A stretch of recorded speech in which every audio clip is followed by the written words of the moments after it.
nagkasubo tayo sa pagbili sa bahay na to Kaya walang tumatagal na tumira dito, di ba? Kung ganun palang nangyayari, bakit paulit-ulit yung pinagbibili ang bahay na yun? Hiniwalayan ko siya nang malaman ko ang kanyang pagkatao. Kwentong Takip Silim. Magandang umaga, magandang hapon, magandang gabi sa inyong lahat mga kaibigan. Ako po si Sir Wilmore Plopino.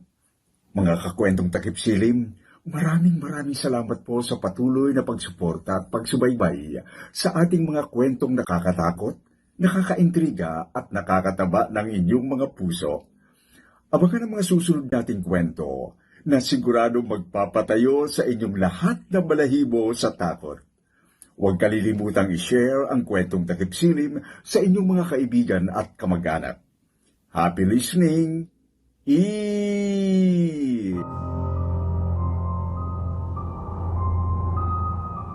Magandang araw po sa lahat. Itago mo na lamang ako sa pangalang Alberto. Taga dito sa Capiz. Hindi ko na lang po babanggitin ang mismong baryo namin para na rin po sa pagkakakilanlan ng mga nasasangkot sa aking kwento. Ang bawat mag-asawa na gustong bumuo ng pamilya ay nangangarap na magkaroon ng sariling bahay at lupa. Magkaroon ng mga anak na magiging inspirasyon ng mag-asawa.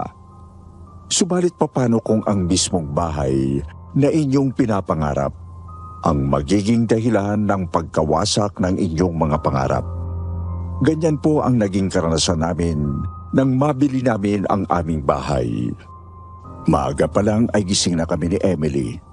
Pareho na kami nakabihis para pumasok sa trabaho. Pareho kaming pumapasok sa isang pabrika.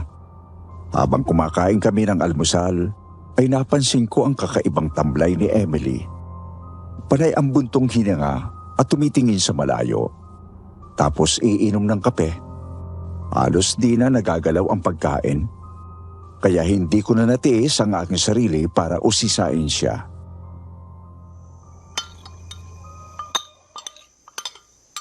May problema ka ba? Kanina ka pa tahimik dyan at panay ang buntong hininga. Naisip ko lang kasi itong buhay natin dito. Ang hirap. Ano kaya kung umuwi na lang tayo sa probinsya? Baka mas mapapaganda ang buhay natin dun. Yun ba talagang gusto mo? Umuwi na lang tayo sa Capiz? Oo, kasi ang hirap dito sa Manila.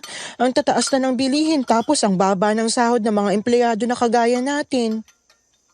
O sige, kung yun ang gusto mo. Pero saan mo gusto? Sa amin, makikita tayo sa inyo. Humanap tayo ng kahit na maliit na lang na bahay na matitirhan doon. Kahit bahay kubo lang. Basta wag lang mangupahan na gaya ng ganito. Tsaka meron naman tayong makukuha sa pabrika kapag nag-resign tayo, 'di ba?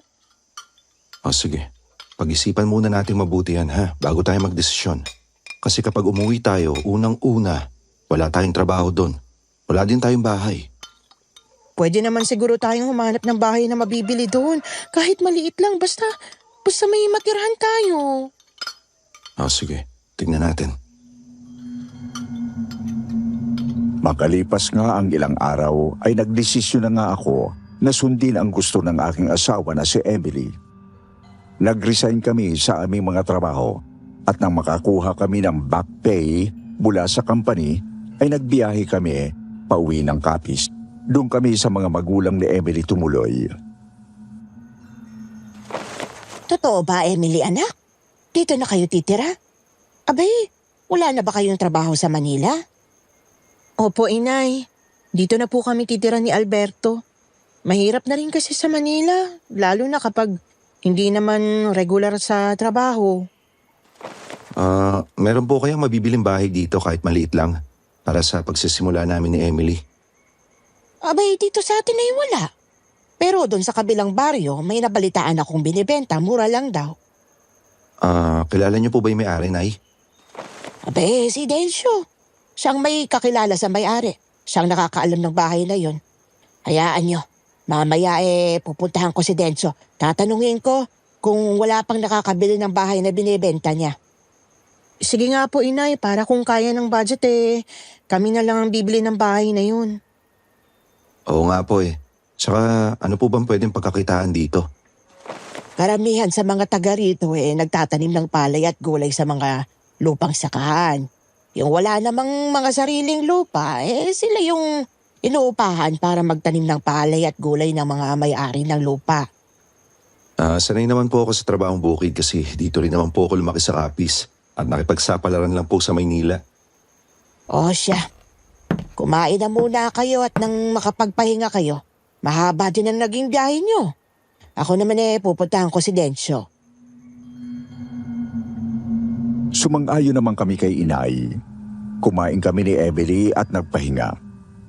Si Inay Nita naman ay umalis upang kausapin si Mang Densyo. At makalipas nga ang halos 1 oras, ay nagbalik si Inay na kasama si Mang Densyo. May dalang tricycle si Mang Densyo, kaya naman kaagad ko siyang hinarap para malaman kung kakayanin naming mabili ang bahay na sinasabi niya. Sumakay kami ni Emily sa tricycle ni Mang Densyo at nagtungo kami sa kabilang baryo. Tumingin kami sa tapat ng isang bahay na hindi naman gaanong kalakihan pero konkreto na yon.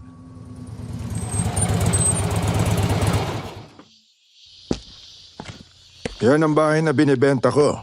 Sakto lang sa mga mag-asawa na nagsisimula pa lang.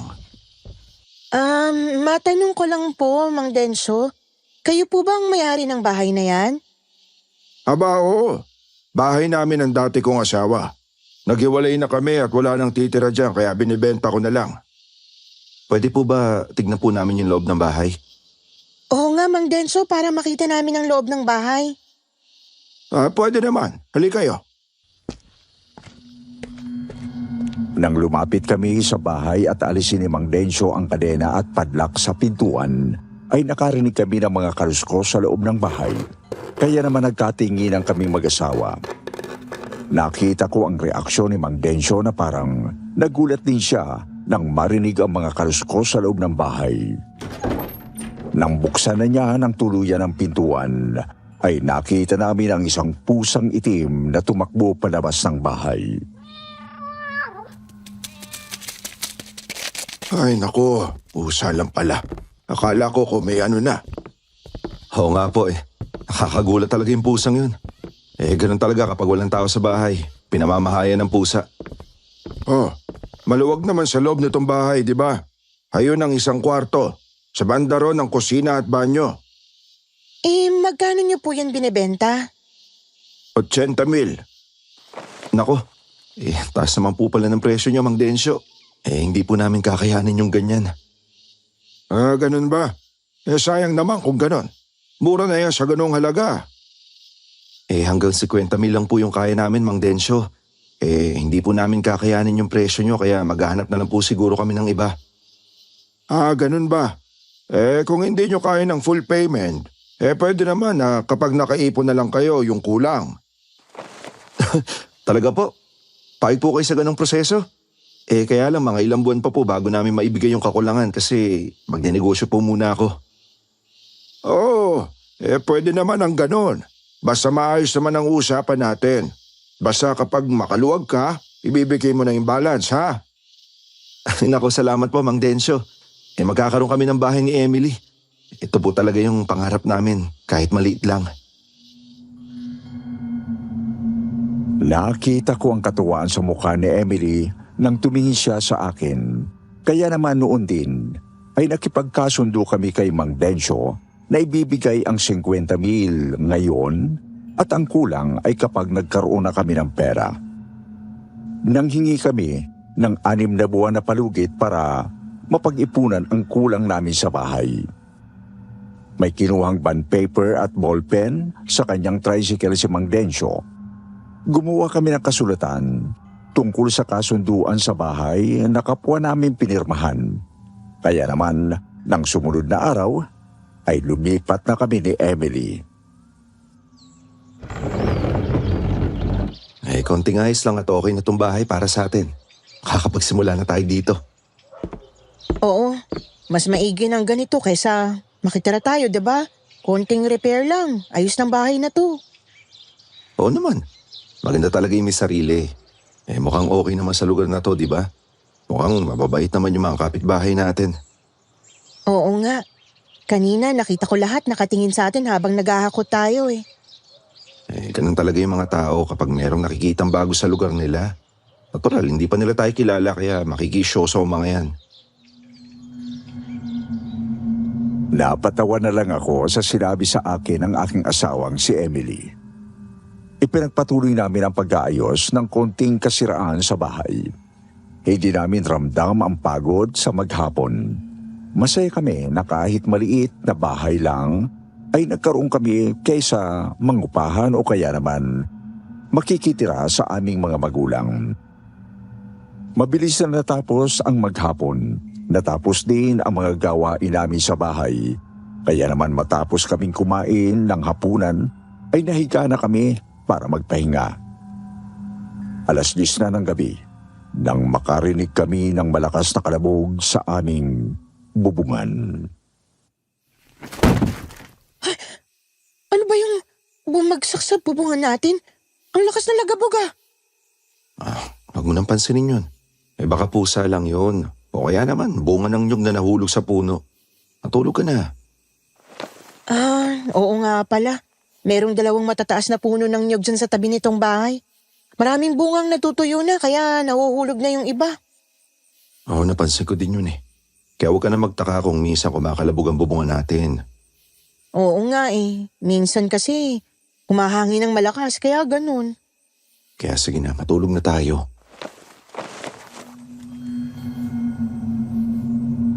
Sumang-ayon naman sa sinabi ko si Emily. Dahil sa pagod, ay kaagad kaming nakatulog. Hindi na namin pinansin kung ano man ang nangyayari sa paligid. Malalim na ang gabi nang makaramdam ako ng sakit ng puson. Kaya naman dumilat ako. Naggulat ako nang makita ko na merong malaking aso na kulay itim sa loob ng aming kwarto ni Emily. Kaya naman kaagad akong bumangon. Dinampot ko ang mahabang itak na malapit lang sa akin. Nang makita naman yon ng asong itim, ay mabilis na tumakbo palabas ng aming kwarto. Narinig ko na merong pang kumalabog sa kusina, kaya dahan-dahan akong nagpunta sa kusina para tugisin ang asong itim. Pero nang makarating ako sa kusina, ay wala na akong nakitang aso.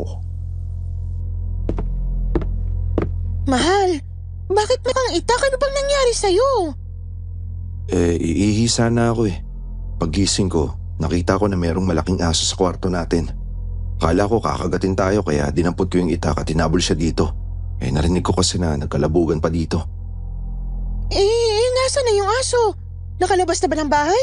Baka nasa loob pa ng bahay natin, delikado yun, baka makagat tayo. Hindi ko nga alam kung paano nakapasok yun eh. Hindi ko alam kung saan dumaan. Baka naman nasa banyo. Sa tingin ko, mahina na ang dingding ng plywood nun. Baka dun dumaan. Check mo. Nang tingnan ko nga ang dingding ng banyo, ay medyo nakaangat na ngayon. Nalis na ang pagkakapako nyon, kaya naisip ko na baka nga doon dumaan ang aso palabas ng bahay. Kaya namang kinabukasan ay kaagad akong nagpunta sa likuran ng aming bahay at inayos ko ang dingding sa tapat ng aming banyo. May mga puno ng kawayan doon na naputol na.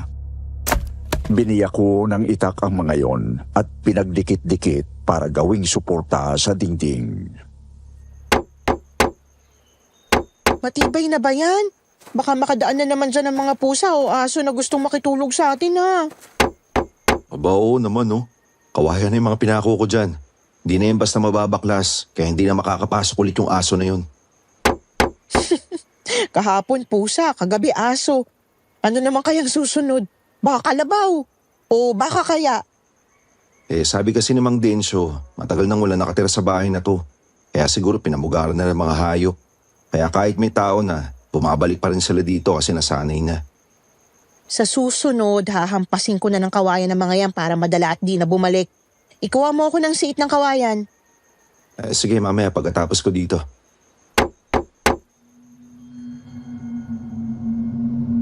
Nang matapos kong ang i-repair ang dingding sa likuran ng bahay, ay lumapit ako sa mga puno ng kawayan na naroroon.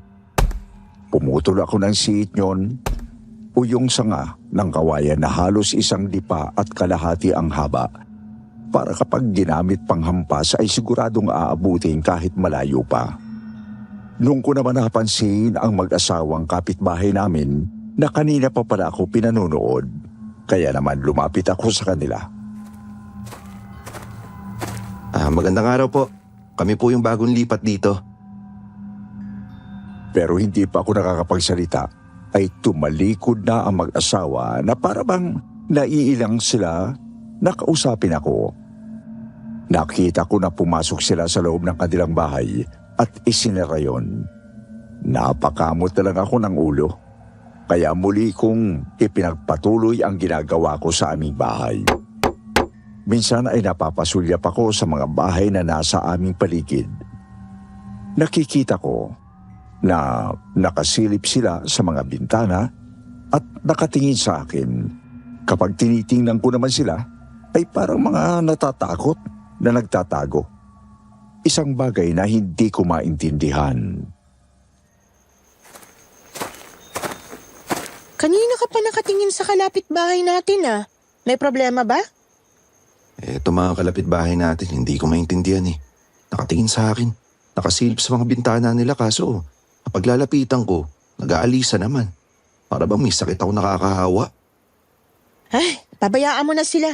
Ikaw din ang nagsabi na ganun talaga ang mga tao lalo na bago lang tayo sa paningin nila. Hindi magtatagal, makikilala din natin ang mga yan. Oo nga eh. Bago lang kasi tayo dito kaya siguro naiilang pa sila sa atin. Tayo na sa loob. Makaluto na ako ng almusal. O siya, sige, kumain na tayo. Nagugutom na ako eh. Pumasok na kami sa loob ng bahay para mag-almusal. Noon naman dumating si Mang Dencio. Pagpasok ni Mang Dencio sa loob ng bahay ay nakita ko na umikot ang paningin niya na parabang pinagmamasdan niya ang bawat sulok ng bahay. Kaya naman hindi ko napigilan ang sarili ko na nagtanong. Oh, Mang Dencio, napasyal kayo? Oo. Kasi kakamustahin ko lang kayo dito. Ayos lang ba kayo? Ayos naman po. Yun nga lang po kagabi naistorbo yung pagtulog namin ng isang malaking asong itim. Asong itim?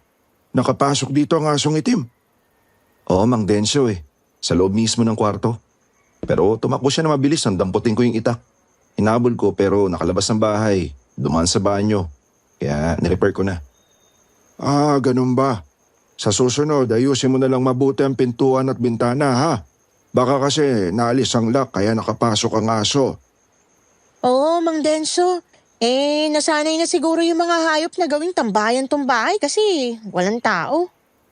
Kaya kahit ngayon na meron nang nakatira dito, pabalik-balik pa din sila. Pero sabi ko nga sa simula lang yan. Kapag nagtagal na, hindi na babalik yung mga yan. Kasi alam nila na meron nang nagmamayari ng dati nilang teritoryo.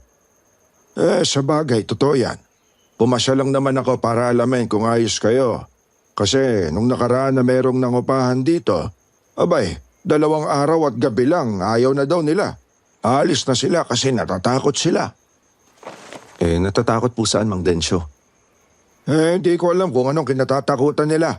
Basta sabi nila, malalaking aso daw yung nakita nila at galit na galit sa kanila. Baka nga po yung aso na nakita namin kagabi. Sumang-ayon naman si Mang Dencio matapos ay umalis na ito sakay ng kanyang tricycle. Nang makaalis na si Mang Dencio, ay papasok na sana ako sa loob ng aming bahay nang mapansin ko ang isang batang lalaki na sa tadya ko ay nasa edad 8 taon. Nakatingin siya ng masama sa akin. Nang lapitan ko naman, ay bigla siyang tumakbo. Nasabi ko na lang sa aking sarili na napaka-weird ng mga kapitbahay namin. Matapos kaming mag-almusal ay umalis na kami ni Emily para magpunta sa talipapa at bumili ng mailuluto sa maghapon. Dahil walang sasakyan, ay naglakad kami kung saan ay nakita namin na bawat bahay na madadaanan namin, lahat ng taong naroon ay nakatingin sa amin. Hanggang sa makarating kami sa talipapa at bumili ng isda.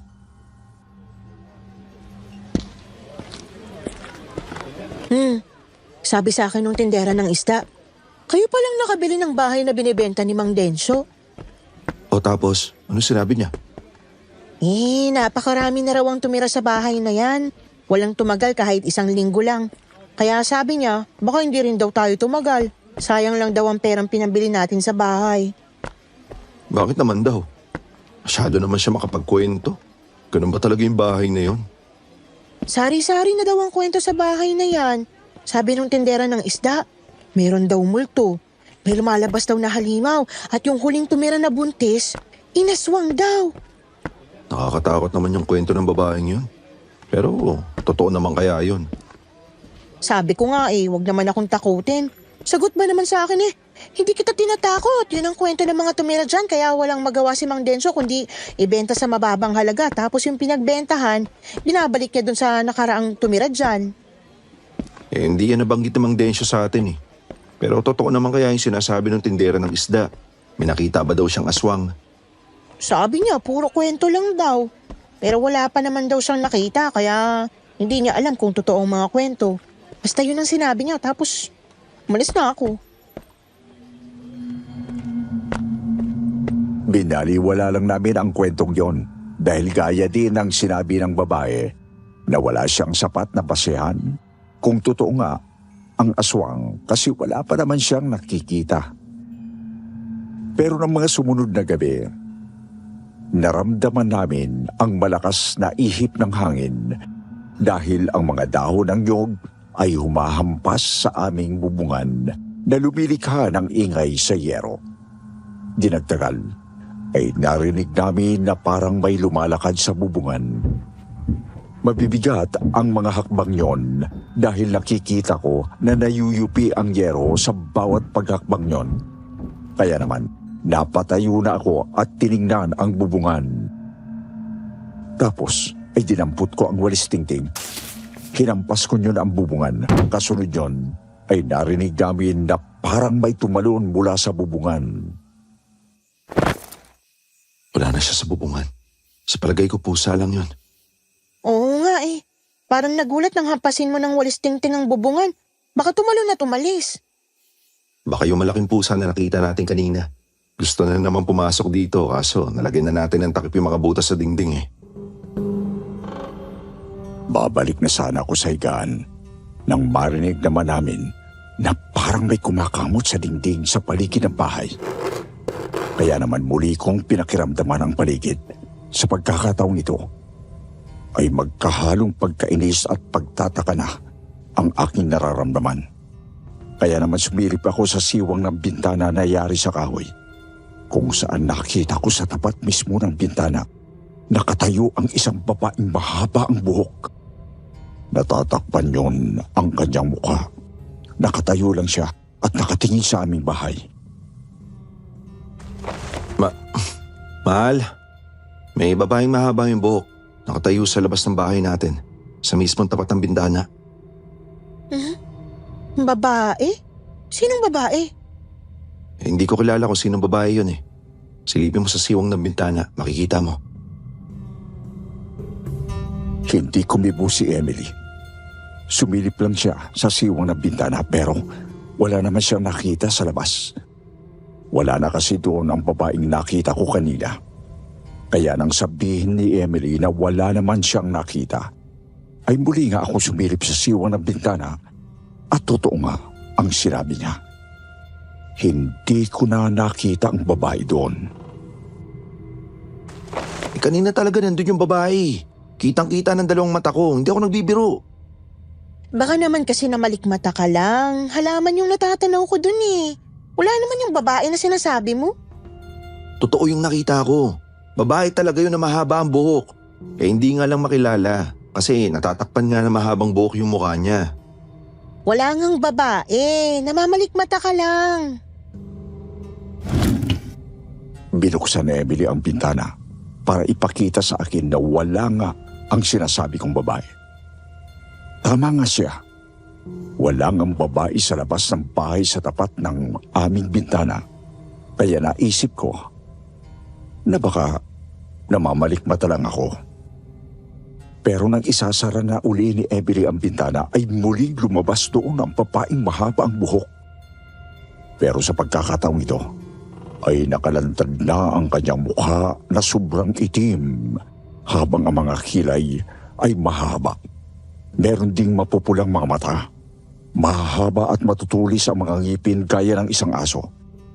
Kaya naman ang makita yun ni Emily ay napasigaw at napaatras palayo sa bintana. Nagulat din ako at natakot pero nagawa ko pa rin hatakin ang bintana para isara yun. Naku po! Sino ba yun? Nakakatakot siya! Sabi ko na nga sa'yo eh, merong babae. Ayaw mo lang maniwala sa akin. Pinuksan mo pa yung bintana. Kasi naman wala akong nakita kanina eh. Parang baliw yata ang babaeng yun. Nakakatakot siya. Di nagtagal ay narinig ulit namin na kinakamot ng babae ang dingding ng aming bahay. Kaya naman nang makita ko na natatakot si Emily ay kinuha ko ang mahabang itak. Lumapit ako sa parte ng dingding na kinakamot ng babae. Huwag mo kaming takutin. Hindi ako natatakot sa'yo. Lumayas ka dyan. Kung hindi, tatagpasin ko leg mo. Pagkasabi ko ng ganon, ay parang lalong nagalit ang babae. Mas tumiin ang ginagawa niyang pagkamot sa dingding ng bahay. Tapos ay muli siyang bumalik sa tapat ng bintana. Pinipilit niyang buksan yon. Kaya naman, lalo akong nainis. Kinuha ko ang flashlight at saka lumabas ng bahay. Nang makita ko ang babaeng mahabang buhok, ay itinaas ko ang hawak kong itak. Pero umangil siya na parang aso at galit na galit akmang susugurin ako. Kaya tinaga ko siya. Pero nakailap at mabilis na tumakbo palayo. Sa inis ko ay hinabol ko siya. Pero natigilan ako nang gamit ang flashlight ay nakita kong nagpalipat-lipat siya sa mga puno ng nyog hanggang sa tuluyang maglaho. Nasaan na yung babae? Umalis na. Natakot sa hawak kong itak. Mabuti naman at umalis na siya. Baliw yata ang babaeng yun. Hindi ko alam kung baliw nga siya o isang aswang eh. Aswang bang sinabi mo? Oo, aswang yun. Hindi yun magagawa ng isang ordinaryong tao. Lalo pa't babae. Nakita ko kung gaano siya kabilis sumakit sa puno ng nyog at magpalipat-lipat sa mga dahon ng nyog na parang unggoy. Ang ganang katawan niya. Naku po! May aswang pala dito. Tama nga ang kwento ng tindera ng isda. Oo, aswang talaga yun. Naalala ko nung bata pa ako. May nakita na rin akong ganyan. Matandang babae naman. Baka kaya tayong punteriya ng aswang na yun. Kasi nga baguhan tayo sa lugar na to. Hindi natin alam yung kalakaran dito. Kaya akala niya makakaisa siya. Hindi niya alam na dito rin tayo lumaki sa Kapis. Hindi na kaya siya babalik? Naku po. Nakakatakot naman pala na dito sa lugar na to. Pero palang aswang dito. Hindi ko alam pero dapat tayo maging handa. Alam ko naman yung mga pangontra sa aswang. Ngayong alam ko na totoo nga sila. Kaagad kaming pumasok sa loob ng bahay. Isinarang mabuti ang pintuan at ang bintana ng aming bahay. Sa totoo lang, ay hindi na kami nakatulog ng gabing yon sa pag-aalala na baka muling bumalik ang aswang at pasukin kami. Dahil pagsapit ng 12:00 ng gabi, ay narinig namin ang balakas na alulong ng mga aso. Kasunod ang paghuni ng ibong wakwak na ayon sa mga narinig ko nung bata pa ako. Kapag ganon, ay tiyak na nasa paligid lang ang aswang. Nasa paligid na naman bang aswang? Hindi ko alam pero yung huni ng ibong wakwak paulit-ulit. Sa mga kwento ng matatanda na naririnig ko, ang ibong yan alaga daw ng aswang at palaging nauuna sa lugar kung saan naroon yung bibiktimahin. Sa tunog ng huni ng ibon, parang nasa malapit lang siya. Baka nakadapo sa niyog. Oo, yun din yung iniisip ko eh. Kaya kunin mo yung siit ng kawayan. Para yung buntot pagi. Iampas mo lang yan sa hangin. Tutunog yan ng matinis. Takot sa siit ng kawayan yung mga aswang. Kaagad naman sumunod sa akin si Emily. Kinuha niya ang siit ng kawayan. Inilagay sa kanyang tabi bago nahiga. Ako naman ay umupo sa kabilang bahagi ng papag na naroon habang katabi ko naman ang itak. Nang mapansin ko si Emily, ay parang nanginginig ang katawan niya sa takot, kaya naman hinawakan ko ang kanyang kamay. Huwag kang matakot, mahal ko. Nandito ako. Hindi kita pababayaan. Natatakot ako. Baka purasahan tayong pasukin ng aswang. Makakaya niyang masira ang mga dingding na plywood lang. Alam ko yun. Kaya nga nakahanda naman ako eh. Hindi kita pababayaan. Hindi ako papayag na masaktan ka ng aswang. Totoo pala yung sinasabi ng tindera. May aswang dito kaya pala walang tumatagal na tumira dito. Alam ng lahat ng taga rito ang tungkol sa aswang na yon. At alam na rin nila kung anong gagawin nila. Ang mga bagong lipat na gaya natin yung tinatarget. Hindi nga nagtagal, ay nagulat kami nang makarinig kami ng malakas na alulong ng aso. Tapos ay muling humuli ang ibong wakwak. Pero sa pagkakataong ito ay mas malalakas ang paghuni niyon. Hindi pa natatagalan ay may narinig na akong mga yabag sa bubungan at mabibigat ang mga yabag na yon dahil umiingit ang bahagi ng yerong tinatapakan yon. Kaya naman lumabas ako ng bahay. Gamit ang flashlight ay nakita ko ang malaking aso sa bubungan. Yun naman din ang pagkakataon na lumabas ng kanilang bahay ang aming mga kapitbahay. Nakita nga ng lahat ang pagtalo ng malaking aso mula sa bubungan ng bahay. Ayun ang aswang! Isang malaking aso! Tumatakas na siya! Habulin natin! Sumang-ayon naman ang mga kalalakihan naroon.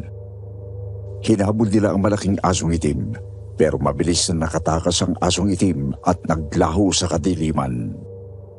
Nakipagkwentuhan saglit kay Emily ang mga kababaihang naroon.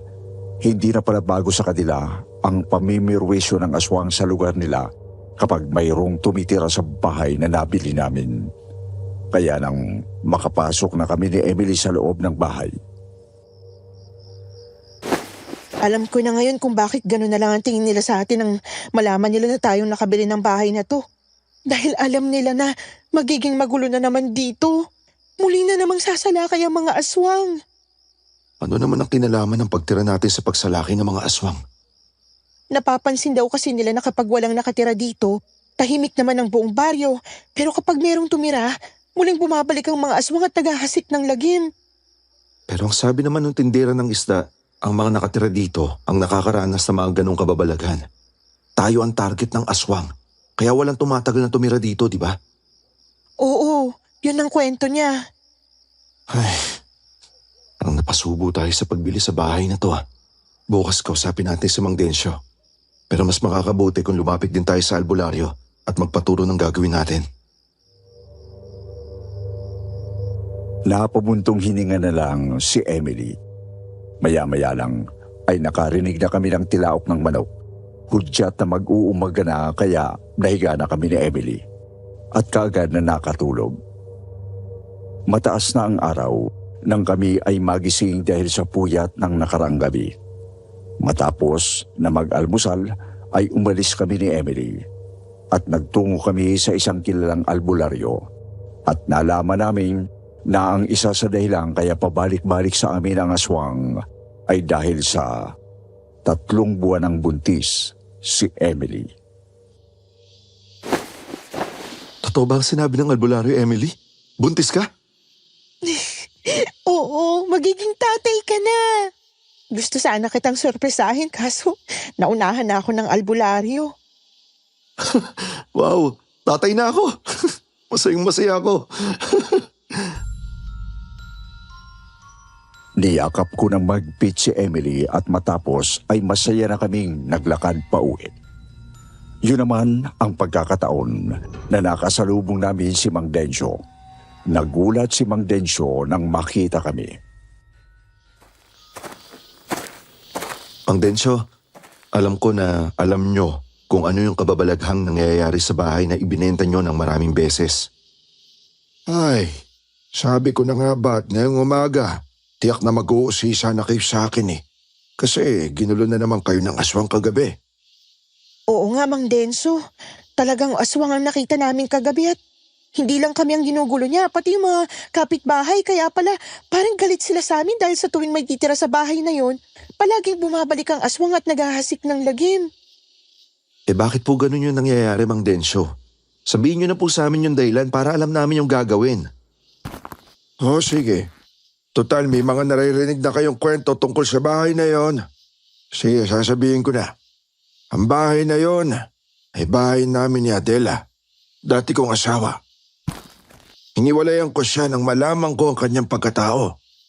Nang malaman ng mga tao ang pagiging aswang niya, tinugis siya, pati ang anak niyang lalaki na naman ang pagiging aswang nila ng una niyang asawa. Kung ganun, ang babaeng aswang na nakita ko, yung dating asawa nyo na si Adela, at yung bata, yung anak niya din. Oo, sila nga yun. Buhay pa sila at nagtatago lang sa kung saan. Ayaw nilang may tumira sa bahay niya, kaya lahat ng makabili nun, tinatakot niya at minsan sinasaktan pa. Kahit ako nga, ilang beses na nilang tinangkang saktan. Eh, kung ganun palang nangyayari, bakit paulit-ulit yung pinagbibili ang bahay na yun? Para hindi na sila makabalik pa, para sana tuluyan na silang lumayo. Kasi mga kampos sila ng kadiliman. O kaya naman ay tuluyang matunton kung saan sila nagtatago para makaganti sa kanila. Kaso ang hirap hanapin ang kuta nila. Pero hindi nga sila lumayo, Mang Densyo. Katunayan, gumagala sila tuwing gabi dito sa ating baryo. Hindi sila ordinaryong nilalang. At kaya pala sila nanggugulo sa amin kasi gusto nila kaming paalisin sa bahay na yun. Kaya nga alam kong nasa paligid lang sila. Hindi magtatagal, mauhuli din silang mag-ina. At isa pa, kaya ka siguro binabalik-balikan dahil buntis ka, Emily. Paano niyo po nalaman yung pagbubuntis ng asawa ko? Naku, ikaw naman. Halata naman kasi, malaki na ang puso ni Emily. Kung ganun, ginagawa niyo palang pain ang mga nakakabili ng bahay na yun. Alam mo, Mang Denso, kung maaga naming nalaman ang tungkol dyan, hindi namin bibili ng bahay na yun, Mang Denso, kasi nakakatakot silang kalaban Ibig sabihin, kami ang magiging daan para makaganti kayo sa kanila. Alam niyo na kapag may bumili ng bahay na yon at may tumira, babalik-balikan ni Adela para paalisin. Mang Densyo, ang sama ninyo. Kaya pala kahit kulang yung pera namin, tinanggap nyo. Yung pala ang talagang plano mo. Pasensya na kayo. Kung pati kayo nadadamay sa personal kong problema, yun lang kasi ang naisip ko para mahuli at makaganti sa kanilang mag-ina. Aalis na kami ng bahay na yun, Mang Denso. Ibalik niyo na lang ang perang binayad namin. Natatakot na ako. Para na ako mababaliw sa takot tuwing gabi Kung babawiin ninyo ang perang ibinigay nyo sa akin, wala na yon. Kasi binalik ko yung pera sa naunang bumili sa inyo at nag-back out din. Paano po ngayon yung usapan natin? Kung hindi na talaga kayo babalik doon sa bahay at babawiin ang binigay ninyo, ibibigay ko naman. Yun nga lang, hintayin ninyo na merong bagong bayar ng bahay. Yung ibabayad niya, yun ang ibabayad ko sa inyo.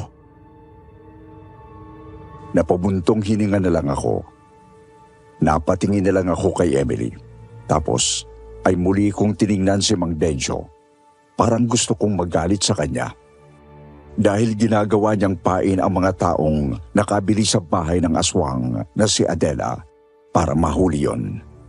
Pero hindi ko rin naman siya masisisi. Dahil siguro ay yun lang ang naisip niyang paraan upang maiganti ang kapatid niyang naging biktima ni Adela. Hindi naman ako tumitigil sa paghahanap sa kanila, Alberto. Meron ako mga kasama sa gabi sa pagdoronda. Sige pa, Mang Densyo. Kung talagang gusto niyo silang mahuli, gabi-gabi kayo magronda dun sa amin. Dahil ilang gabi na silang nagpapakita ron. Tinitirahan namin yung bahay na yun. Pero ihanap niyo pa din ang buyer. Kapag may bibili na, saka kami aalis. Basta maibalik niyo sa amin yung pera. O sige, Alberto.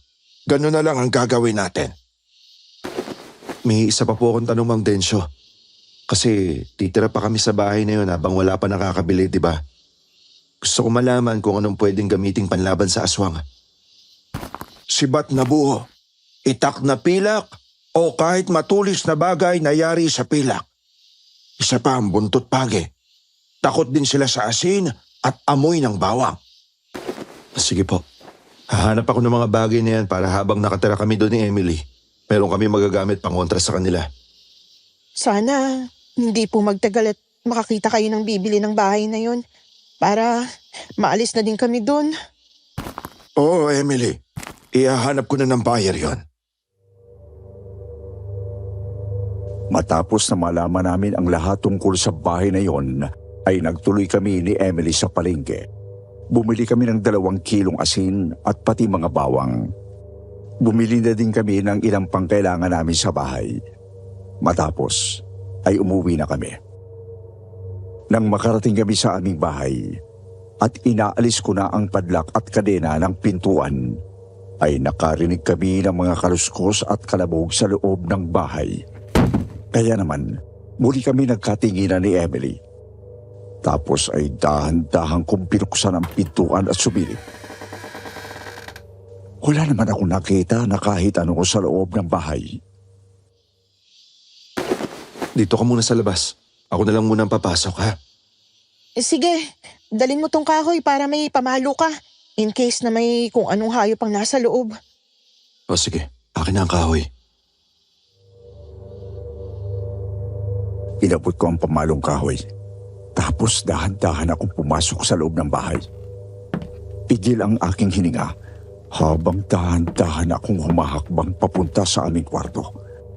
Pinagpapawisan ako ng malapot habang ang aking dibdib ay sobrang lakas ng kaba. Mailap ang aking mga tingin. Lalo pa nga at naiisip ko na ang bahay pala na yon ay bahay ng aswang na si Adela. Nang makarating ako sa kwarto, ay nakita ko na wala kahit hayop doon. Kaya naman lumabas ako ng kwarto at pinuntahan naman ang kusina at banyo. Wala din akong nakita na kahit ano. Hindi ko alam na nasa likuran ko pala si Emily. Anong nakita mo? Naku po. Ano ka ba naman, mahal ko? Sabi ko, doon ka muna sa labas, di ba? Muntik na tuloy kitang mapalo. Naiihina kasi ako eh. Wala ka namang nakita na kahit ano, diba? Oo, wala nga.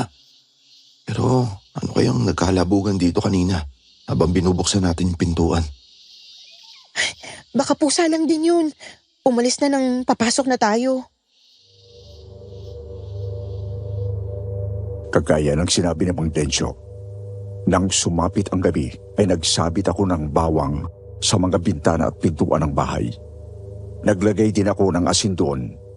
Pati sa kusina at sa banyo ay naglagay din ako dahil plywood lang ang dingding doon. Madali lang yung sirain, pero kung merong bawang at asin, ay mag-aalangan dumaan doon ang aswang. Kumuha din ako ng mga buhong kawayan at ginawa ko yung sibat. Kaya nang sumapit ang gabi, ay maaga kaming kumain ni Emily. Maaga din kaming nahiga para kahit papano ay makaidlip habang hindi pa nagpaparamdam ang mga aswang.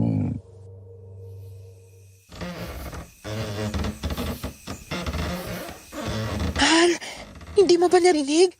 Umiingit yung pintuan sa labas. Parang may nagbukas nun. Paano namang mabubuksan yun? Nais ko ng mabuting lock dito sa loob eh. Tingnan mo nga. Kasi narinig ko talaga na bumukas yung pintuan sa salas eh. Sige, titignan ko. Dito ka lang, ha? Kagad kong dinampot ang itak na naroon. Tapos ay marahang kong binuksan ang pintuan ng aming kwarto. Sumilip ako sa salas. Tahimik naman ang paligid. Kaya dahan-dahan ako lumabas. Nanlaki ang aking mga mata. Nang makita ko na nakabukas nga ang pintuan ng aming bahay. Naalis ang lock niyon sa loob. Pero ang alam ko ay inayos kong mabuti ang kandado nun. Kaya naman lumapit ako sa nakabukas sa pintuan at bagyang sumilip sa labas ng bahay. Wala akong nakita Kaya isasara ko na sana ang pintuan nang biglang lumabas sa aking harapan ang aswang na si Adela. Kaya naman napatras ako sa pagkabigla.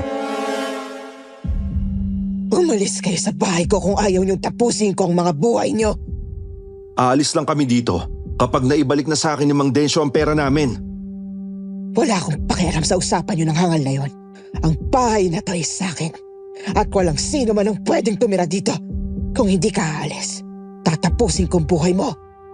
Sinabi ko naman sa'yo, aalis kami kapag nakuha ko na yung pera ko dahil wala kaming matitirahan. Kaya mananatili kami dito hanggang walang naibabalik si Mang Densyo. Kung ipipilit mong gusto mo, lalabanan kita. Hep, hep. Sandali lang. Bago natin ipagpatuloy ang kwento natin ngayong araw, salamat sa lahat ng supporters at umabot na po tayo ng 300k subscribers. Uy, meron po tayong bagong channel at sana ay masuportahan po ninyo. Hosted by yours truly, Jupiter Torres. Survivor True Stories. True to life survivor stories. I-click nyo lang sa description. Abangan ko po kayo doon ha. Hanggang sa susunod, paalam!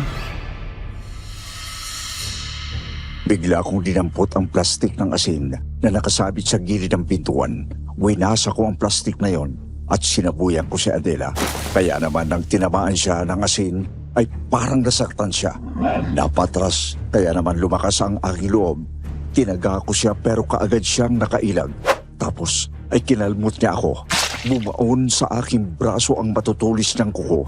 Kaya naman umagos kaagad ang dugo sa aking kamay. Pero muli ko siyang sinabuyan ng asin sa mukha. Kaya naman muli siyang umatras. Noon naman dumating na ang mga kapitbahay namin kasamang albularyong si Mang Paste. Tapos ka na ngayon, aswang! Mamatay ka! Mga hangal kayo. Hindi pa itong huli nating pagkikita. Nagpalit anyo si Adela. Muli ay naging asong itim ito at dinamba si Mang Baste. Kinagat nito ang liig ni Mang Baste. Pero hindi napuruhan. Paano nga ay sumaklulo pa ang ibang lalaki. Tinaga nila si Adela. Pero dahil sa anyong aso ito ay napakaliksi. Agawang makailag at makatakbo palayo. Habulin natin ang aswang. Huwag nating hayaang makatakas. Hinabol nga namin si Adela, pero sobrang bilis. Muling umakyat sa mga puno ng nyog at nagpalipat-lipat sa mga dahon ng nyog hanggang sa tuluyan ng maglaho sa kadiliman. Kaya naman binalikan namin si Mang Baste sa harapan ng aking bahay na patuloy na inaampat ang sugat sa kanyang liig. Ayon kay Mang Baste, ay narinig niyang sumigaw ang aking asawa na si Emily. Kaya naman, nagmamadali akong pumasok sa loob ng bahay.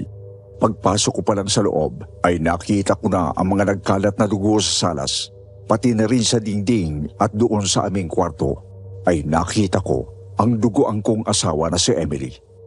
Ang daming sugat niya sa braso, mukha at sa leeg. Takot na takot siya. Kagad ko siyang nilapitan at inihiga sa aking mga braso. Emily, ano nangyari sa'yo? Bakit ang dami mo sugat? Aswang! Sinalakay ako ng aswang! Nang lumabas ka ng bahay para habulin ng aswang, meron pang isang aswang na pumasok dito at sinalakay ako! Patawarin mo ako. Hindi kita nagawang ipagtanggol. Kumagat ka sa pandiling lang ni Adela. Nakalimutan mo na meron pa siyang anak na aswang. Yun ang sumalakay sa akin. At meron pang isang aswang. Alberto, wala nang anak natin. Wala na, nakuha na ng aswang. Ang mga walang iyang yun. Pati nga si Mang Baste. Critical ngayon sa lalim ng sugat sa leeg niya. Ayoko na rito. Umalis na tayo rito. Yun lang, at tuluyan ang nawala ng malay tao si Emily. Saka ko napansin ang malakas sa pag-agos ng dugo ko sa kanyang mga hita, kaya patuloy na sumisirit ang dugo niya doon, dahilan para maubusan siya ng dugo at tuluyang mawala ng malay. Kaya naman napaiyak ako habang yakap-yakap siya. Tapos ay kaagad ko siyang binuhat palabas ng bahay. Naroon na ang tricycle ni Mang Baste. Isinugod namin sila sa ospital ng bayan. Mabilis ang ginawang pagpapatakbo ng kasama kong lalaki sa tricycle dahil alam niyang critical ang sitwasyon ni Mang Baste at Emily. Nang makarating kami sa ospital, ay kaagad naman silang inasikaso ng mga doktor doon. Alberto, anak, nalaman ko kay Noel na sinugod dito sa ospital sina Basti at Emily. Opo, Nay. Pareho silang critical ngayon dahil sa dami ng dugo na nawala sa kanila. Totoo bang nakagat sila ng aswang? Totoo po yun, Nay. Kaya nga ngayon, para nagsisisi ako na nabili namin yung bahay na yun. Bahay pala yun ng aswang. Isa pa, nawala na rin sa amin yung anak namin ni Emily. Diyos ko, nasaan si Emily? Ano nangyayari sa anak ko? Nagamot ng mga doktor yung mga sugat niya, Nay. Nandiyan na po siya sa ICU. Sabi ng doktor, for recovery pa siya at wala pang katiyakan kung kailan siya gigising. Ang kawawa ko, anak. Sana'y lakasan niya ang loob niya. Sana makaligtas siya sa pagkakataong ito. Patawarin niyo po ako, Nay. Hindi ko siya nagawang protektahan. Pero pangako ko, ikaganti ko si Emily. Hahanapin ko ang mga salot na yon. Alam ko naman na hindi mo rin yun kagustuhan. Alam ko naman na ginawa mong lahat para lumaban katibayan ang mga sugat mo dyan sa braso. Nagturo ko pag makayan. Ipagamot mo na din yan sa doktor. Ako na munang magbabantay kay Emily. Sumunod naman ako sa sinabi ni Nay. Ipinagamot ko ang mga sugat ko sa braso. Matapos na malagyan ng doktor ng mga gamot at gasa ang aking mga sugat, ay pumasok ako sa ICU kung saan daroon ang aking asawa na si Emily. Marahang kong hinimas ang kanyang buhok. Hinawakan ang kanyang kamay. Bagya akong pinisil tapos ay lumapit ako sa kanyang tainga para marinig niya ang aking sasabihin. Mahal, alis muna ako, ha? Bibigyan ko ng katarungan ang nangyari sa'yo at sa anak natin. Mapapalampas ko ang lahat. Pero ang ginawa nilang pananakit sa'yo, hindi ko yun mapapatawad. Personalan na to. Magpakalakas ka at magpagaling, ha? Babalikan kita dito. Matapos ay lumabas na ako sa ICU ng ospital. Nagpaalam ako kay Inay Nita. Bahagya ko ring dilingon ang wala pa ding malay na si Mang Baste bago ako tuluyang umalis doon. Nang lumabas ako ng ospital, ay nakita kong alas 5 na ng umaga. Kaya nang makauwi ako sa aming bahay, ay alas 8 na ng umaga. Mataas na ang sikat ng araw. Pagpasok ko sa loob, ay kaagad akong kumuha ng basahan at nilinis ang mga dugo na nakakalat sa sahig. Nilampasok ko ang sahig hanggang sa makarating ako sa kusina kung saan ay noong ko lang napansin na may kadena sa ilalim ng lababo. Bakit maraming dugo sa lugar na to? Pati ka din na meron dugo. Arating ba dito sa Emily sa pagtakas niya sa aswang na sumalaki sa kanya? Nang hataking ko ang kadena, ay umangat ang manipis na semento sa bahaging yon. Kaya tinuloy-tuloy ko na ang paghatak sa kadena, kung saan nalaman ko na yung pala ay maliit na pintuan patungo sa ilalim ng bahay. Kaya naman kinutuban na ako. Nang sumilip ako ay nakita ko na mayroong maliit na hagdanan pababa. Kaya naman kinuha ko na ang itak at galon ng gasolina. Matapos ay bumaba ako sa maliit na daanan patungo sa ilalim ng bahay. Madilim doon, kaya naman gamit ang flashlight ay nakita ko na parang yungib ang ilalim ng bahay na yon. Napansin ko rin na parang isang mahabang tunnel ang naroon, kaya naman maingat akong umakyat ulit ng hagdan. Lumabas ako ng bahay at kinausap ko ang aming mga kapitbahay. Sinabi ko ang aking natuklasan. Maniwala kayo sa akin. May daanan sa ilalim ng bahay ko na parang yungib. Maaaring doon sila dumadaan. Kaya kahit anong pagsasara ko ng bahay, nakakapasok sila. Para mapatunayan ang aking sinabi, ay sumama sa akin ang ilang mga kalalakihan na kapitbahay namin. Iniisip namin na baka naroon si Adela at ang anak niya. Pero hindi namin sila nakita. Kaya naman, tinuloy-tuloy namin ang paglakad sa mahabang lagusan na yon hanggang sa makarating kami sa dulo. Ilog na ang nilabasan namin at puro kakahuyan ang paligid. Kung ganun ang lagusang tong ginagamit nilang mag-ina para makapasok sa bahay. Kaya pala kahit nakalak na ang pintuan, nabubuksan kasi galing sa loob. Pero nasan yung mga aswang na yun ngayon? Nang bumalik kami sa loob ng lagusan ay nakita ko sa gawing kanan ay meron pa pala na isang lagusan at meron kaming narinig na boses mula doon. Kaya naman maingat naming pinuntahan ang lagusan na yon. Pero maraming mga patibong ang naroon na sadyang inihanda para sa ganitong pagkakataon. Dalawa sa aking mga kasama ang nahulog sa malalim na hukay na sa ibaba ay merong mga makamandag na kobra. Natuklaw ang dalawa at agad nang namatay. Pag-iingat tayo. Marami palang patibong dito. Ibig sabihin, dito talaga ang lungga nila. Hanggang sa malaman ko nga na sa pinakadulo ay kwarto pala ng mag-inang aswang na pinagtataguan nila kapag sumasapit ang umaga. Ngayon ko naisip na kaya pala sa mga kakahuyan siya tumatakbo para tumakas at nawawala ay dito pala naglulungga. Nang bahagya akong sumilip ay nakita ko na nag-uusap ang mag-inang aswang. Dito na lang ulit tayo magpapahinga sa ilalim ng lupa habang hindi pa umaalis ang nakatira sa bahay natin. Patatagalan pa ba bago sila umalis, Nay? Nababagot na ako dito sa lungga natin. Gusto ko nang maiga sa papag natin. Kakapagod ang magdamag. Hindi ko alam. Pero sa nangyari kagabi, baka natakot ng mga yon at aalis na. Kaya makakabalik na tayo sa loob ng bahay natin. Wala namang nakaalam na dito tayo dumadaan kaya iisipin ng mga kapitbahay na abandonado na naman ang bahay natin. Sayang nga at hindi ko nakain ng puso't atay ng babae niyan kagabi. Dumating kasi yung asawa niya kaya tumakbo na lang ako sa sekretong pintuan natin. Pero nakain ko naman ng sanggol sa kanyang sinapupunan.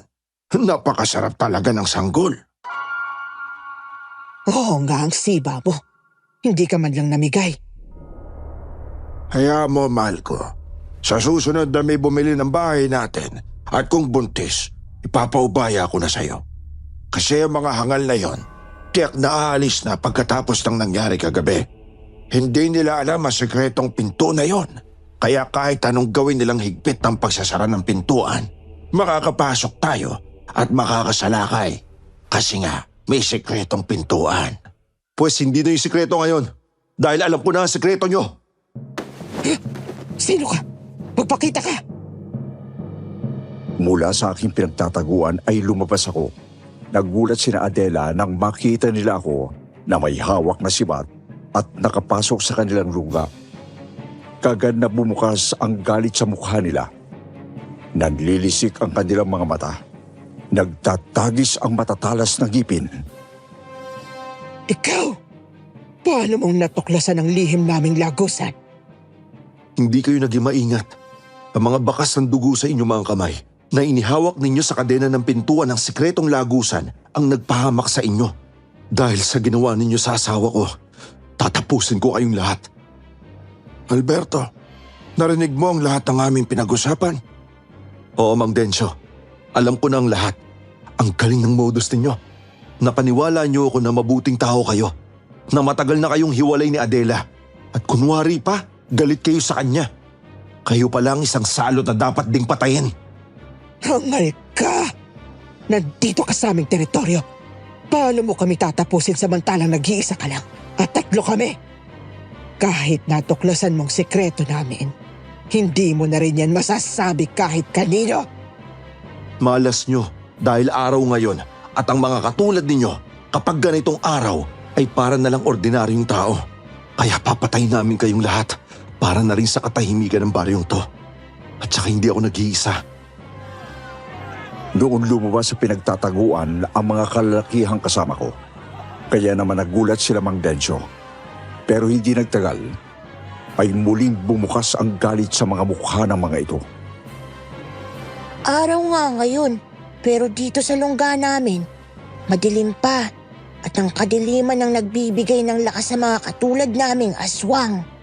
Mabuti naman at ikaw na ang lumapit sa amin. Hindi na kami mahihirapan na hanapin ka. Ang sikreto namin na natuklasan mo ay mananatili pa ring lihim. Ay, ang tanga ko talaga. Nakalimutan ko na dito nga pala sa lungga nyo, madilim. Kaya mas maganda kung paliliwanagin natin. Anong ibig mong sabihin, hangal ka? Nakita ko na nagpalit ng anyo ang mag-inang aswang. Umaangil sila sa galit dahil sa ginawa kong pagpasok sa kanilang lugar.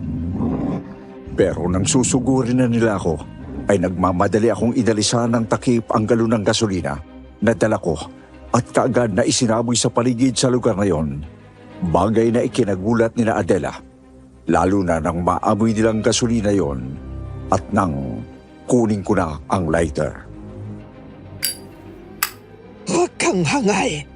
Kapag nagliyab ang gasolina, lahat tayo matutupok dito at mamamatay. Nang pasukin namin ang lungga nyo, nakahanda na kami sa anumang mangyayari sa amin.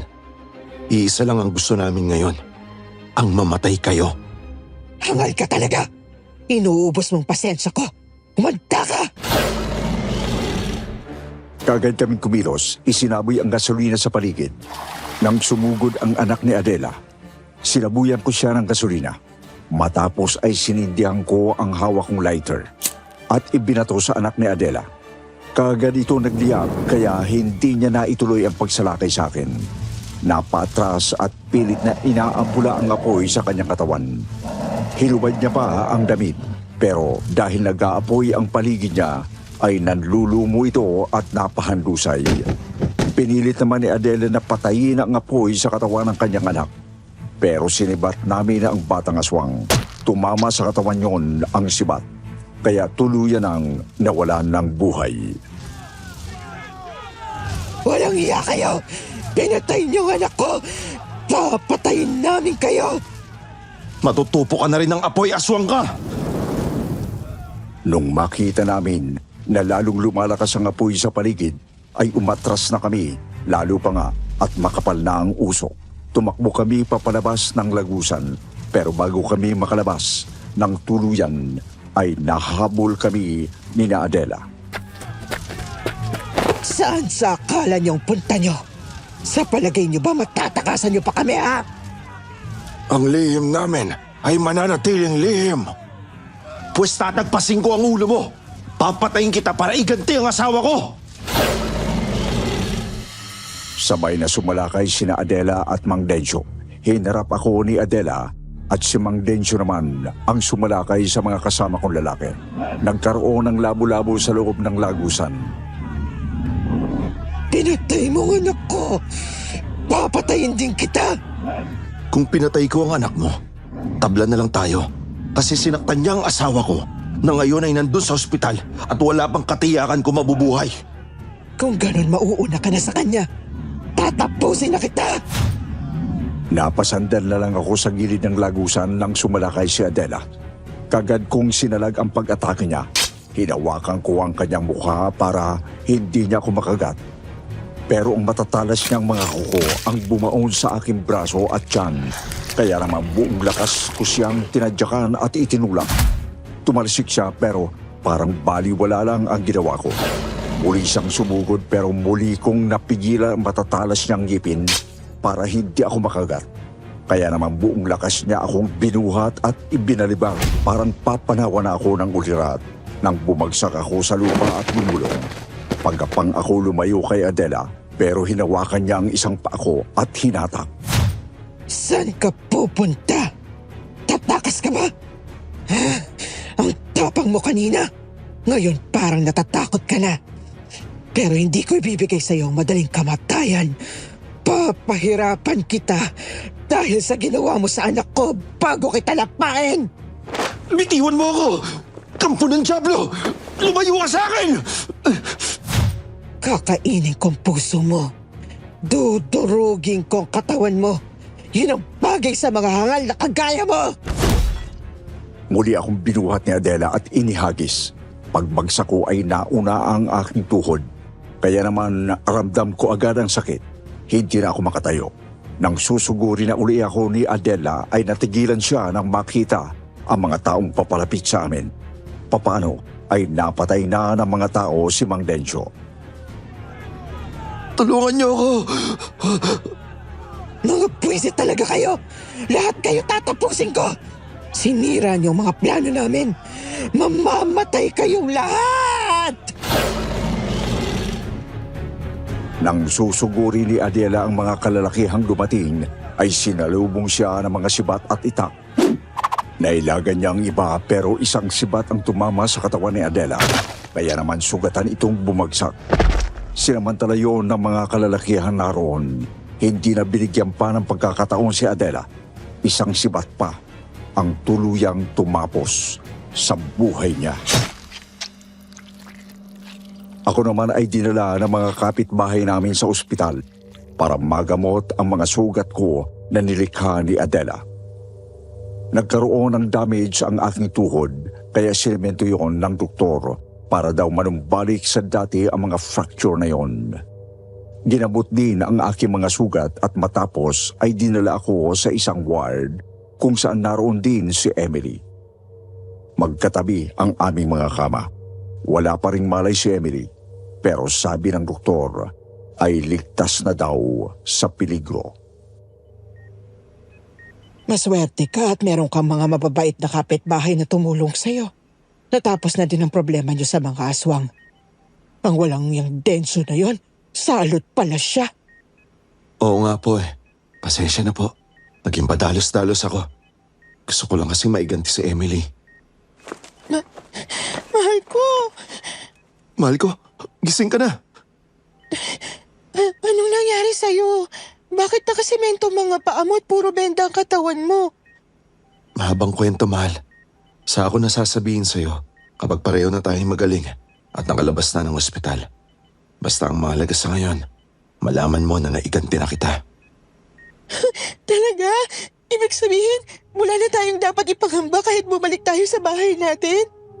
Oo, tapos na ang lagim na inihahasik ng mag-anak na aswang. Wala na sila. Mabuti naman kung ganun. Matatahimik na tayo at matatahimik na rin sila. Nakita ko ang matamis ng ngiti sa labi ni Emily. Tapos ay iniangat niya ang kanyang kamay at inabot ang kamay ko. Hinawakan ng mahigpit. Ramdam ko na sobra ang tuwa niya dahil pagkatapos ng lahat ng mga nangyari, ay buhay pa din kaming dalawa at maipagpapatuloy pa din namin ang aming mga pangarap na muntik nang masira dahil sa bahay na aming nabili na pag-aari pala ng mga aswang. Nag-usap kami na paglabas ng ospital ay babalik sa aming bahay at magsisimula ulit ng aming bagong buhay.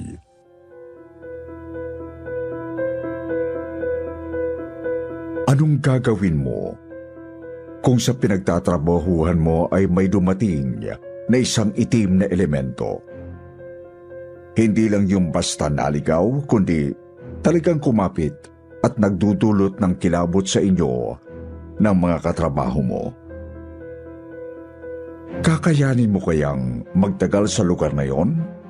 O magre-resign ka na lang at maghahanap ng ibang mapapasukan? Sa episode natin ngayong araw, alamin natin kung ano ang naging karanasan at pasya ni Jojo nang kapita ng isang masamang kaluluwa ang pinapasukan niyang gasolinahan. Alamin din natin kung anong panggagambala ang ginawa ng nasabing espiritu sa kanila. Napalayas kaya nila ito?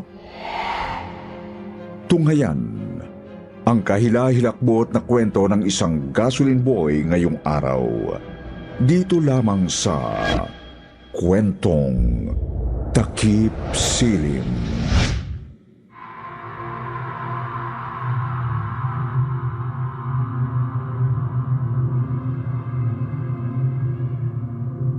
Magandang araw po, Sir Wilmore. Kumusta rin ang lahat ng mga taga-subaybay ng kwentong takip silim, Sityo Bangungot, at ng bagong Sityo Pangil. Isa po ako sa mga masusugid ninyong tagapakinig. 2021 pa lang ay talagang palipas oras ko na sa bahay o sa trabaho man ang inyong mga kwento at pagsasadula. Ako po si Jojo ng Antipolo, 41 years old, at isang dating gasoline boy dyan sa may Marikina.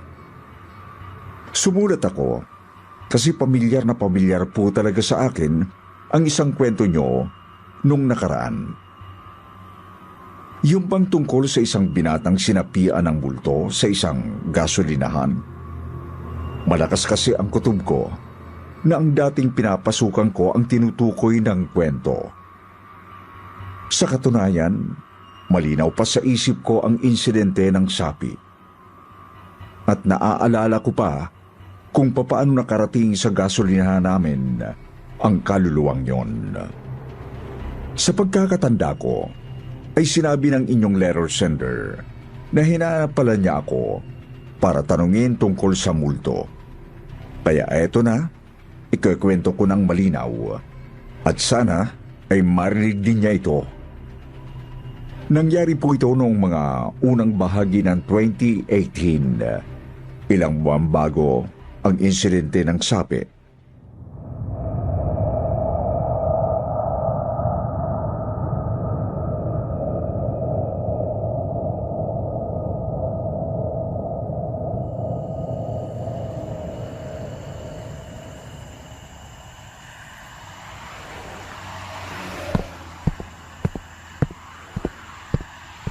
Uy, Jojo, ganito ba talaga rito? Halos walang nagpapagasolina kapag lagpas sa ating gabi na. Oo. Mas konti kasi ang bumibiyahe kapag gabi na. Isa pa, mas malakas yung mga kakumpetensya nating gasolinahan sa may unahan eh. Kung sa bagay, kung ganun, mabuti na lang pala night shift ako. Makakapagpahinga ng konti. Medyo antok na nga ako eh. Sinabi mo pa. Patayan ng pang-umaga at hapon eh. Di hamak na mas marami kasing bumibiyahe ng ganong oras. Pero uy, huwag kang tutulog-tulog dyan. Baka magkamali ka pa ng bilang.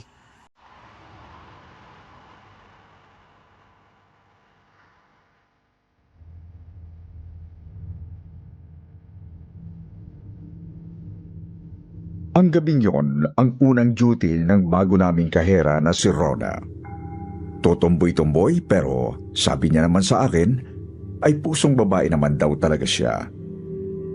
Ako naman ay ilang taon ng gasoline boy doon. Nagtagal ako kasi may kakilala ako sa opisina ng gasoline company na yon. At saka, syempre, maayos din ang pagtatrabaho ko. May pinapakain akong pamilya, kaya kailangan talagang magtino. Maayos naman ang unang mga oras ng gabi. Nakakapagpahinga kami ni Rona kasi wala nga masyadong nagpapagasolina. Subalit nagbago ang ihip ng hangin nung mga pasado 2:00 ng madaling araw. May dumating na motorsiklong. Nung una, nakita kong may 2 sakay. Ang driver at isang nakaangkas na nakabarong. Nakahelmet ang driver, pero tela lang ang nakabalot sa mukha ng nakaangkas. Harurot ang pagpapatakbo nito sa kalsada at bumagal na lamang nang papasok na sa gasolinahan namin.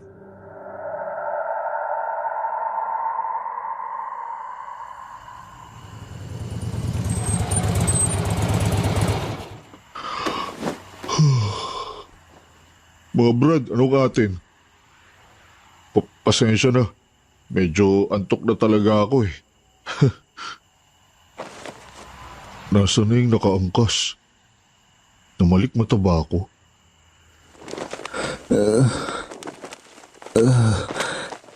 Tulong. Tulungan niyo ako. Tulong?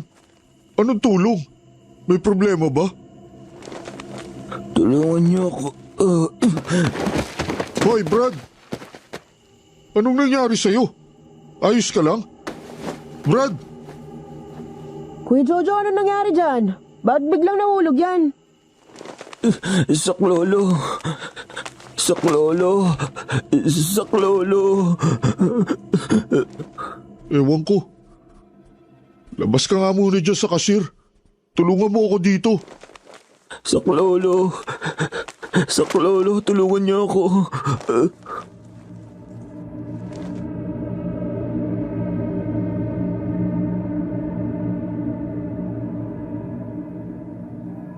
Hindi namin malaman ni Rona kung bakit bigla na lang nanghina at nahulog mula sa minamanihong motor ang binatang dumating. Hindi ko rin alam kung saan na napunta ang nakita kong nakaangkas sa motor na yon. Sigurado kasi talaga akong may isang lalaking nakabarong sa likod ng binata. Inalalaya namin ang binata papunta sa may gilid. Pinahiga lang namin ito sa semento. May malay naman siya, pero sobrang nanghihina talaga ito. Wala siyang tigil sa paghingi ng saklolo. Pero hindi naman niya sinasabi sa amin kung ano ba talaga ang nangyari. Sa mga sandaling yon, ay pansin kong lumalamig ang hangin sa gasolinahan. Oo, malamig ang simoy ng madaling araw. Ngunit merong pang kakaibang lamig na dumadampi sa balat ko. Ramdam kong nananayo ang balahibo ko at tumutodo rin ang pawis.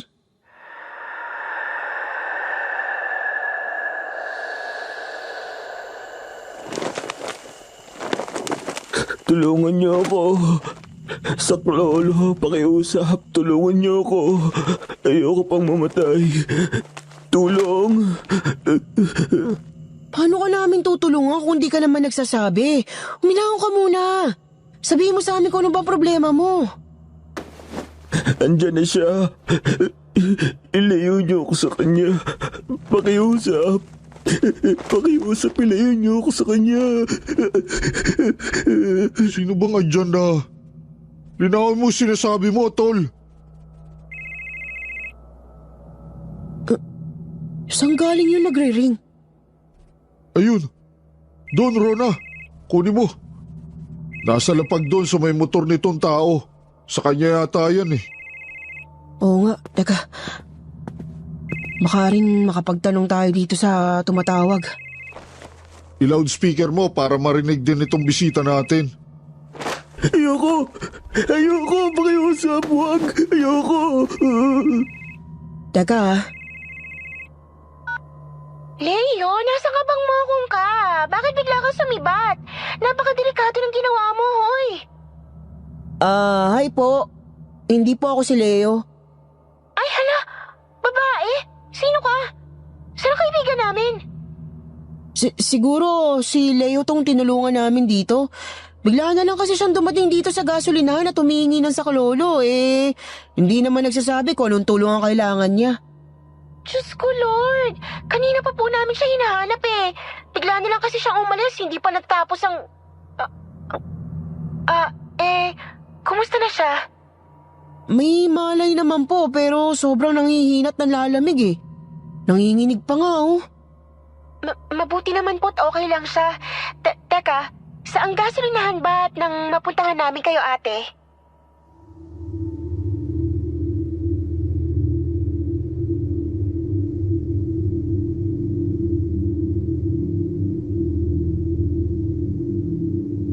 Sinabi nga po ni Rona sa nakausap ang location namin.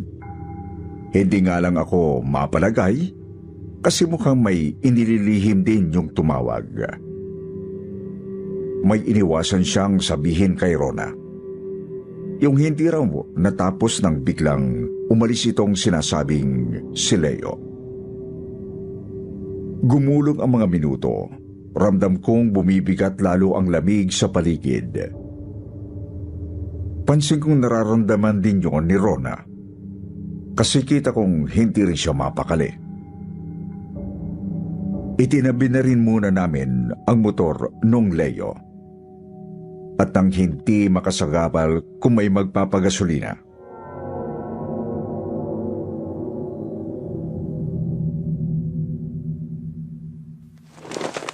Tulungan niyo ako. Saklolo. Ilayo niyo ako sa kanya. Tulong. Pakiusap, tulungan niyo ako. Saklolo. Saklolo. Saklolo. Tumawag na kaya tayo ng pulis, ano? Huwag muna, Kuya Joe. Antayin muna natin ang mga tropa nito. Mukhang totoong kaibigan niya naman yun eh. Binasa ko rin kasi ng konti itong paalitan nila ng mga teksto. Sige. Maghintay tayo ng mga 1 oras. Kapag hindi dumating, tumawag na tayo ng pulis. Hindi rin naman kasi pwedeng buong gabi nating bantayan. Wag! Wag! Lumayo ka sa akin!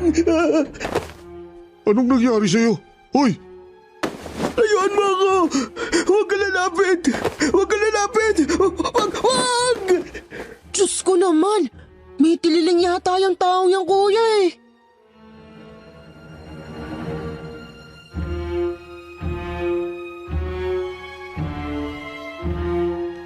Gulat na gulat at takang-taka kami sa biglang pagsigaw ni Leo, Sir Wilmore.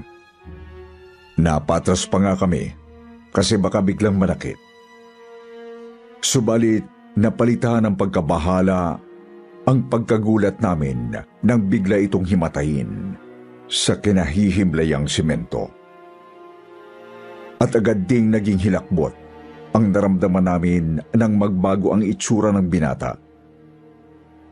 Nangitim ang balat nito at nag-amoy sunog. Sa katunayan niya ay mukha talaga siyang sunog kung titingnan. Katulad ito ng naikwento rito noon sa kwentong takip siling.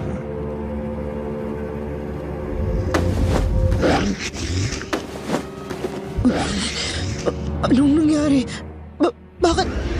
Bakit? Aswang ba yan? Aswang yata to, Kuya Jojo! Aswang tong lalaking to! Ewan ko. Malay ko ba kung ano yan? Iwan na lang siguro natin. Tapos tawag tayo ng pulis. Hindi kayo makakalis. Mamamatay kayo. Papatayin ko kayo. Mamatay ang sino mong gumambala sa akin. Rona! Takbo! Takbo! Tumakas kayo at sisilaban ko tong lugar na to.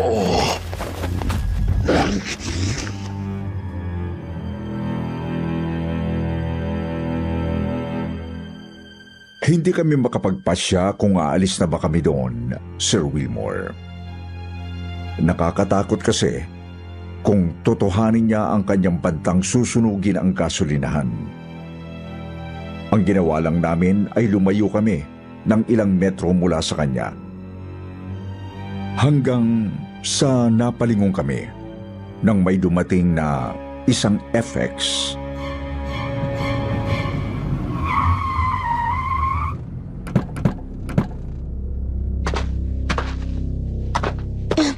Hello po, Kuya Ate.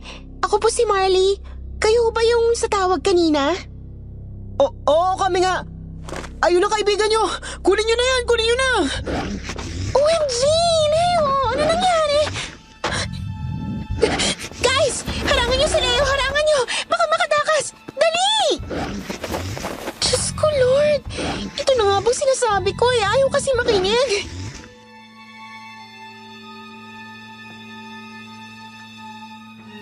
Nagsibabaan mula sa FX ang mga kasama noong Marley.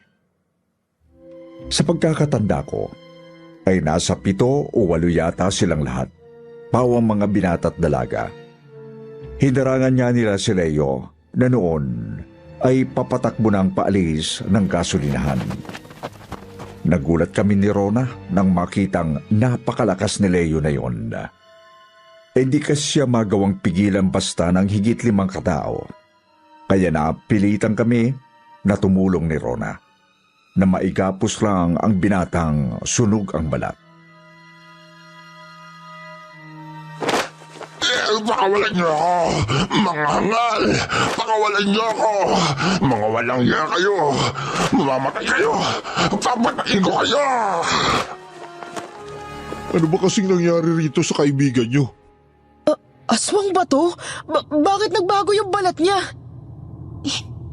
Ganito po kasi, Kuya Jojo, Ate Rona. Pumunta kasi kami sa isang abandonadong gusali para mag-ghost hunting. Nasunog daw yung gusaling yun ilang taon nang nakakaraan eh. Sus Mariosep, anong nakain nyo? Ilang ulit naman na po kami nakapag-ghost hunting, Kuya Jojo. Yun nga lang eh, naisip namin maglaro ng Ouija board. Ouija? Yung ba yung tawag-tawag ng mga multo? At doon kayo nagtawag ng maligno sa mismong gusali? Yes po ate. Spirit of the coin po yung ginawa namin. Ang problema, hindi pa naman namin natatapos. Bigla na lang sumibatong si Leo. Kaya sinundan nung kaluluwang natawag namin. Anak ka nga naman ng... Kung ganun, sinasapian niyang kaibigan nyo ngayon? Yes po. Kaya nga, dinala rin namin yung Ouija board dito eh. Dito na lang namin ipagpapatuloy yung ritual para matahimik ulit yung multo. Sigurado ba kayo dyan sa binabalak nyo? Wala na po kaming alam na ibang paraan, kuya eh. Ito lang ang naiisip namin. Ay, naku. O siya. Doon na kayo sa may sulok na bahagi ng pader na yan para di kayo agad mapansin kung may magpapagasolina naman. Kuya Jojo, ikwintas niyo rin po ni Ate Rona tong mga rosary na to. Nabindisyon na po yung mga yan. Para sure tayo na hindi tayo gagalawin ng kaluluwa.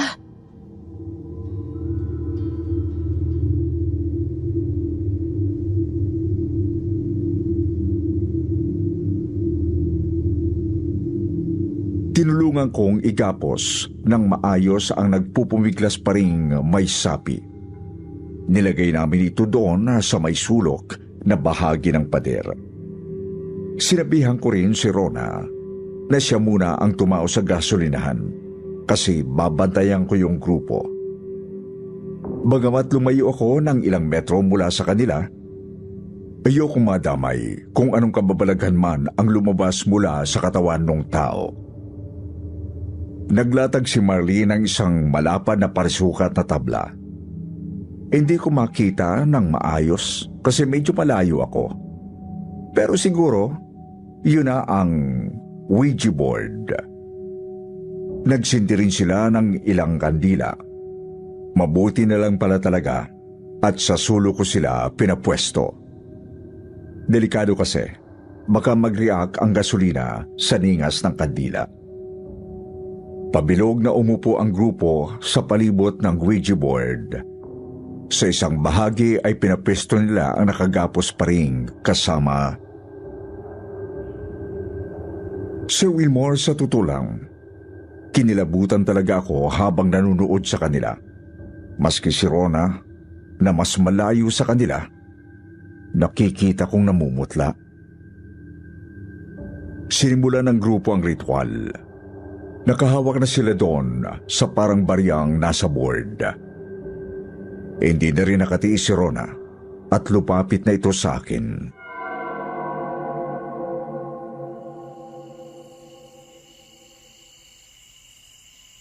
Sigurado ka bang ayos lang nahayaan natin ang mga yan, Kuya Joe?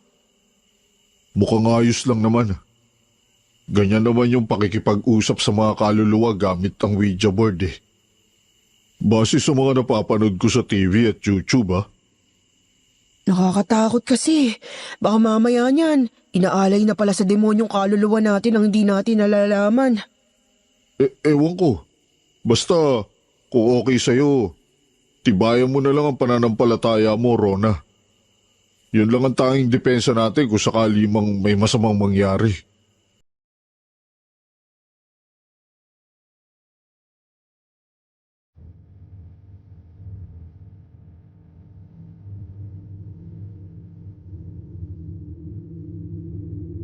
Nagpatuloy ang grupo sa kanilang ritual. Tanaw kong gumagalaw na ang kanilang mga kamay, kasunod sa baryang nasa board. Pansin ko rin kumalma na pala yung may sapi. Hindi ko nga lang masabi kung may malay pa ba ito